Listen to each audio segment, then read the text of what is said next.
Hello everyone, আসসালামু আলাইকুম। সকলকে all job news and education চ্যানেলে স্বাগত জানাই। চলে আসলাম নতুন একটি ভিডিও নিয়ে। ভিডিও শুরুর প্রথমে বলে রাখি, যারা আমার চ্যানেলে নতুন দয়া করে আমার চ্যানেলটি সাবস্ক্রাইব করে দিতে ভুলবেন না। যারা ইতিমধ্যে দিয়েছেন তাদেরকে জানাই অসংখ্য ধন্যবাদ। তো আজকে ভিডিওর বিষয় হচ্ছে প্রাথমিক পঞ্চম শ্রেণী বৃত্তি পরীক্ষা 2025-এর রেজাল্ট আপনার 13 তারিখে প্রকাশিত হবে কিনা বা 14 তারিখের ভিতর প্রকাশিত হবে কিনা। তো যদি আমি এক কথায় বলি তাহলে এটা কিন্তু কোনো অফিসিয়াল বিজ্ঞপ্তি না বা অফিসিয়াল নোটিশ না। আপনারা জেনে থাকবেন যে আপনাদের এই রেজাল্টটি কিন্তু স্থগিত করা হয়েছিল। তো এখন কিন্তু বলা যাচ্ছে যে আপনার এই মে মাসের ভিতরেই আপনার 13 কিংবা 14 তারিখের ভিতরে কিন্তু রেজাল্টটি প্রকাশিত হবার সম্ভাবনা আছে। তো আমি বলবো 80% আছে সম্ভাবনা। তো 20% সম্ভাবনা নেই বা এখনও কিন্তু অফিসিয়ালভাবে তারা কোনো ধরনের ডেডলাইন ঘোষণা করা হয়নি।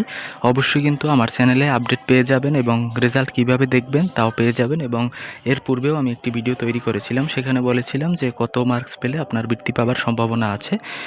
তো যদি এক কথায় বলি, আপনাদের প্রশ্ন ছিল যে 14 তারিখে পরীক্ষা রেজাল্ট পাবলিশ হবার সম্ভাবনা আছে কি না, তাহলে আমি বলতে পারি যে এমন কোনো অফিসিয়াল নিয়োগ বিজ্ঞপ্তি এখন পর্যন্ত পাওয়া যায়নি।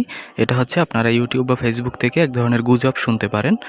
তো আশা করি আপনারা বুঝতে পারছেন। এই ছিল আজকের ভিডিও। দেখা হবে পরবর্তী কোনো ভিডিওতে। সঙ্গে থাকুন আমার চ্যানেলের। ধন্যবাদ সকলকে। আল্লাহ হাফেজ।